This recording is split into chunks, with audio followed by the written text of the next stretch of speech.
نحمده ونصلي على رسوله الكريم اما بعد فاعوذ بالله من الشيطان الرجيم بسم الله الرحمن الرحيم ربنا لا تزغ قلوبنا بعد إذ هديتنا وهب لنا من لدنك رحمة إنك أنت الوهاب ربنا إنك جامع الناس ليوم لا ريب فيه إن الله لا يخلف الميعاد صدق الله العظيم اللهم صل على محمد النبي الأمي وعلى آله وأصحابه وبارك وسلم۔ سورہ آل عمران آیت کریمہ کا نمبر 8 اور 9 ہے۔ آیت کریمہ کا ترجمہ یہ ہے: ربنا لا تزغ قلوبنا۔ یہ جو لوگ عقل والے ہیں، اولو الالباب، وہ کہتے ہیں ربنا، ایسے لوگ دعا کرتے ہیں اے ہمارے پروردگار، اے ہمارے رب، لا تزغ قلوبنا بعد اذ ہدیتنا، تو نے ہمیں جو ہدایت عطا فرمائی اس کے بعد ہمارے دلوں میں ٹیڑھ پیدا نہ ہونے دے۔ وَهَبْ لَنَا مِن لَّدُنْكَ رَحْمَةً، خاص اپنے پاس سے ہمیں رحمت عطا فرما، اِنَّكَ أَنتَ الْوَهَّابُ، بے شک تیری اور صرف تیری ذات وہ ہے جو بے انتہا بخشش کی خوگر ہے۔ رَبَّنَا إِنَّكَ جَامِعُ النَّاسِ لِيَوْمٍ لَا رَيْبَ فِيهِ، ہمارے پروردگار تو تمام انسانوں کو ایسے دن جمع کرنے والا ہے، لا ریب فی، جس کے آنے میں کوئی شک نہیں۔ ان اللہ لا یخلف المیعاد، بے شک اللہ اپنے وعدے کی خلاف ورزی نہیں کرتا۔ آیت نمبر 8 کے مفردات دیکھیے۔ ربنا، ہمارے پروردگار، لا تزغ، یہ زیغن سے ہے، زیغ کجی کو کہا جاتا ہے، ٹیڑھ کو کہا جاتا ہے۔ لا تزغ، تو کجی نہ پیدا فرما، تو نہ پھیر، کج نہ کر، ٹیڑھ نہ پیدا فرما، قلوبنا، ہمارے دلوں میں ٹیڑھ پیدا نہ ہونے دے، بعد اذ ہدیتنا، بعد اس کے جو ہدایت آپ نے عطا فرمائی، وہب لنا، ہمیں عطا فرما، بخش دے، من لدنک، اپنی طرف سے، رحمتاً، رحمت، اپنے پاس سے خاص رحمت عطا فرما، انک انت الوہاب، بے شک تو صرف تیری ہی ذات ہے، الوہاب، جو بہت عطا کرنے والا، بے انتہا بخشش کی خوگر ہے۔ ربنا، اے ہمارے رب، ہمارے پروردگار، انک جامع الناس، بے شک آپ انسانوں کو جمع کرنے والے ہیں، لیومن، ایک ایسے دن میں، لا ریب فی، جس میں کوئی شک نہیں، جس کے آنے میں کوئی شک نہیں۔ ان اللہ لا یخلف المیعاد، بے شک اللہ اپنے وعدے کی خلاف ورزی نہیں کرتا۔ آیت کریمہ نمبر 8 میں اللہ سبحانہ و تعالی نے اس بات کی طرف اشارہ فرمایا کہ ہدایت اور ضلالت یہ من جانب اللہ ہیں۔ اللہ جس کو ہدایت دینا چاہتا ہے اس کے دل کو نیکی کی جانب مائل کر دیتے ہیں، اور جس کو گمراہ کرنا چاہتے ہیں اس کے دل کو سیدھے راستے سے پھیر دیتے ہیں۔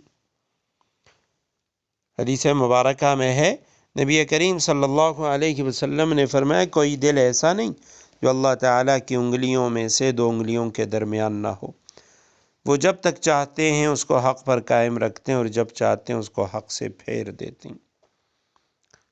وہ قادر مطلق ہے، جو چاہتا ہے کرتا ہے۔ اس کے لیے جن لوگوں کو دین پر قائم رہنے کی فکر ہوتی ہے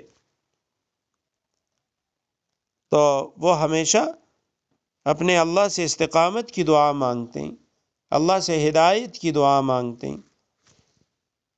اور قرآن کریم کی آیت نے بھی ہمیں یہ سکھایا کہ جو عقل مند ہیں وہ دعا کرتے ہیں، لا تزغ قلوبنا، ہمارے دلوں کو ٹیڑھا نہ کر۔ ہدایت ملنا بہت بڑی چیز ہے، لیکن اس کا فائدہ تبھی ہے جب یہ باقی رہے۔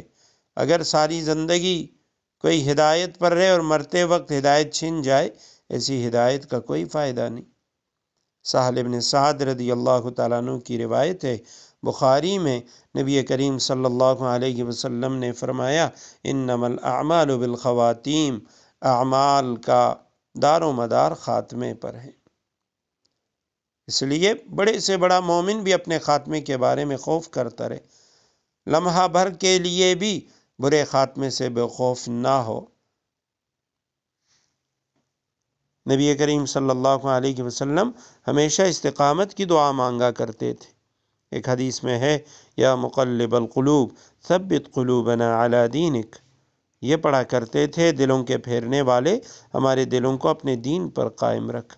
حضرت ام سلمہ رضی اللہ تعالیٰ عنہا کی روایت ہے، جب ان سے پوچھا گیا کہ اماں جان، نبی کریم صلی اللہ علیہ وسلم جب آپ کے حجرے میں ہوتے اور جب بھی آپ کی باری پہ ہوتے تو نبی کریم صلی اللہ علیہ وسلم کون سی دعا زیادہ مانگا کرتے تھے؟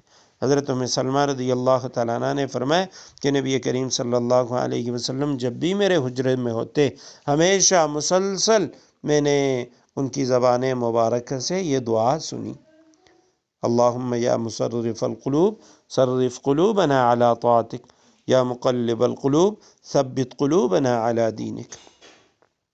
اے دلوں کے پھیرنے والے، میرے دل کو اپنی طاعت کی طرف پھیر دے، اور اے دلوں کے پلٹانے والے، میرے دل کو دین اسلام پر ثابت قدم رکھ۔ اہل السنہ والجماعہ کا عقیدہ ہے کہ انبیاء کرام کے ایمان کی گارنٹی ہوتی ہے، جن لوگوں کو اللہ سبحانہ وتعالی نبوت سے سرفراز فرماتے ہیں، وحی الہی سے اللہ سبحانہ وتعالی جن ہستیوں کو سرفراز فرماتے ہیں ان کے ایمان کی گارنٹی ہوتی ہے، ان کا ایمان کبھی ضائع نہیں ہوتا۔ اس کے باوجود نبی کریم صلی اللہ علیہ وسلم دیگر انبیاء کرام وہ ہدایت اور دین اسلام پہ استقامت کی دعا مانگتے ہیں۔ یہ اصل میں ہمارے لیے سبق ہے۔ علماء نے لکھا کہ جو شخص ہر فرض نماز کے بعد اس دعا کا اہتمام کرے گا، انشاءاللہ اللہ سبحانہ وتعالی اس کا خاتمہ ایمان پہ اور ہدایت پہ فرمائیں گے۔ تو اس لیے اس دعا کو حرز جاں بنانا چاہیے، ربنا لا تزغ قلوبنا بعد اذ ہدیتنا وہب لنا من لدنک رحمہ انک انت الوہاب۔ اور ساتھ دوسری دعا انک جامع الناس لیوم لا ریب فیہ ان اللہ لا یخلف المیعاد، اللہ جھوٹ سے پاک ہے، وعدہ خلافی سے پاک ہے، تو اس لیے فرمائے ان اللہ لا یخلف المیعاد، اللہ کبھی بھی وعدے کے خلاف نہیں کرتا۔ بندوں سے جو وعدہ اس نے فرما دیا کہ اولو الالباب وہ یہ دعا مانگتے ہیں اور ساتھ کہتے ہیں اللہ تو یہ عطا کرنے والا ہے، تو اللہ سبحانہ وتعالی فرماتے ہیں بے شک میں عطا کرنے والا وہاب ہوں اور کبھی بھی وعدہ خلافی نہیں کرتا۔